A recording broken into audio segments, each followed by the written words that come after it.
ഒരു ദിവസം രാജകുമാരി കൊട്ടാരത്തിന് പുറത്തുള്ള ഒരു തോട്ടത്തിൽ നടക്കാൻ പോയി. അവിടെ അവൾ ഒരു പാവയെ കണ്ടെത്തി. പാവ വളരെ സമോഹരമായിരുന്നു.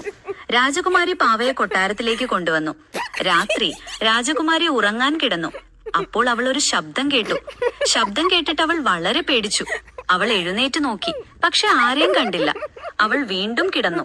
അപ്പോൾ അവൾ വീണ്ടും ആ ശബ്ദം കേട്ടു. ശബ്ദം കേട്ടിട്ട് അവൾ വളരെ പേടിച്ചു. അവൾ എഴുന്നേറ്റ് നോക്കി, പക്ഷെ ആരെയും കണ്ടില്ല. അവൾ വീണ്ടും കിടന്നു. അപ്പോൾ അവൾ വീണ്ടും ആ ശബ്ദം കേട്ടു. ശബ്ദം കേട്ടിട്ട് അവൾ വളരെ പേടിച്ചു. അവൾ എഴുന്നേറ്റ് നോക്കി, പക്ഷെ ആരെയും കണ്ടില്ല. അവൾ വീണ്ടും കിടന്നു. അപ്പോൾ അവൾ വീണ്ടും ആ ശബ്ദം കേട്ടു. ശബ്ദം കേട്ടിട്ട് അവൾ വളരെ പേടിച്ചു. അവൾ എഴുന്നേറ്റ് നോക്കി, പക്ഷെ ആരെയും കണ്ടില്ല. അവൾ വീണ്ടും കിടന്നു. അപ്പോൾ അവൾ വീണ്ടും ആ ശബ്ദം കേട്ടു. ശബ്ദം കേട്ടിട്ട് അവൾ വളരെ പേടിച്ചു. അവൾ എഴുന്നേറ്റ് നോക്കി, പക്ഷെ ആരെയും കണ്ടില്ല.